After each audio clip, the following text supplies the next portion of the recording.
This sort of lines up with what we've been hearing out of the retail space when it comes to the fourth quarter. Were there any surprises within these results? Not really, not for Walmart, because the company had been trending pretty well through most of 2018. The numbers that we had been seeing from a comp store sales standpoint for the previous 3 quarters, even excluding Q4, were some of the strongest in nearly 10 years. So that momentum was likely to continue into Q4. The only companies that were surprising in Q4 so far were some of the department stores that are mall-based. I expected Walmart to be doing as well as it did. Its online division's been doing really well, too. Michael, J.P. Morgan, did it revise down its GDP forecast based on the retail sales numbers? Because Walmart seems to blow that number out of the water. And I'm just wondering if a lot of banks on Wall Street are going to be regretting that they had to ratchet down GDP because of that retail sales input. Well, look, I mean, the December retail sales number we have is data now. And so the fourth quarter is in the books. And it's not an issue of forecasting, but of just adding up. One thing I would point out, though, that even with that disastrous December retail sales number, real consumer spending in the fourth quarter looks to be up at almost a 3% annualized rate. So even with that number in hand, the consumer did well in the fourth quarter. And also I would keep in mind that as soon as next week we will get the January retail sales number, and we'll see whether there is, some bounce back, which I think most people, ourselves included, will probably expect some bounce back after that December number. So, Michael, isn't the market telling you that a bounce back is really likely? Why else would Walmart pull up target share price? Isn't this a bigger message about retail and about the consumer?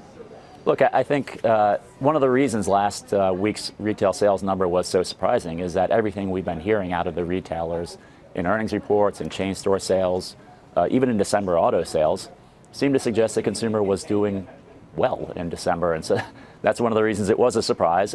We haven't, taken things down materially going forward because of that.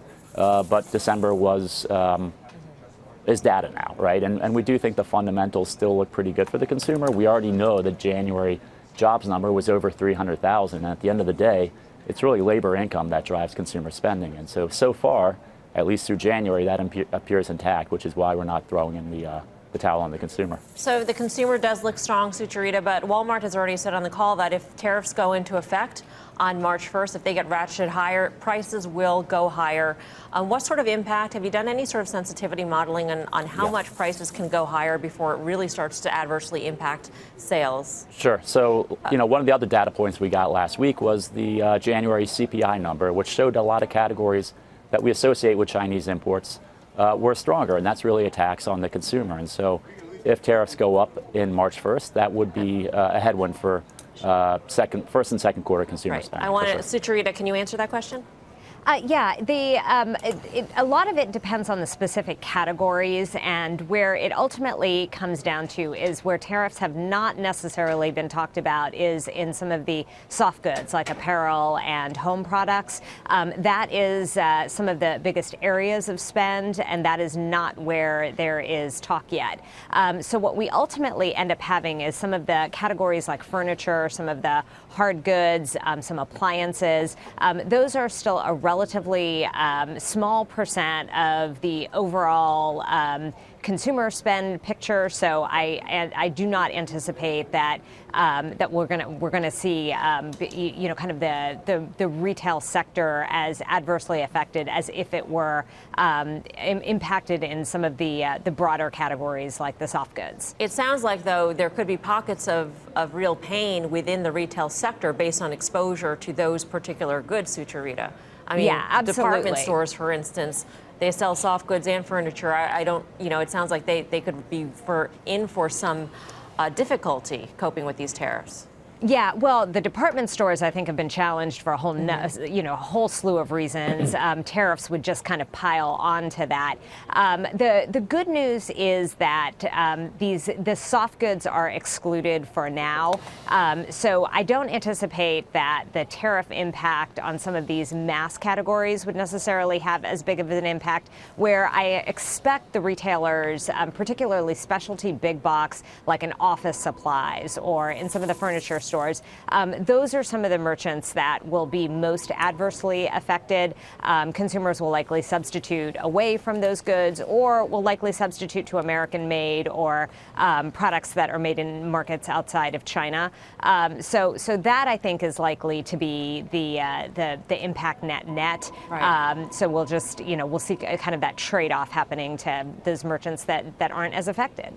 Mohammed, you were making an interesting point earlier that if you're not worried about the consumer at all, there's no way you can see a recession. Just because of the percentage game. Yeah, the consumer is the biggest driver of this economy. So if you don't see the consumer weakening significantly, it is very hard to get a recession. You need a massive policy mistake or a massive market accident. But on its own, you would not get a recession. Michael, what would be the wild card for the U.S. consumer in your outlook of the consumer and its strength? So I think earlier I mentioned the labor market.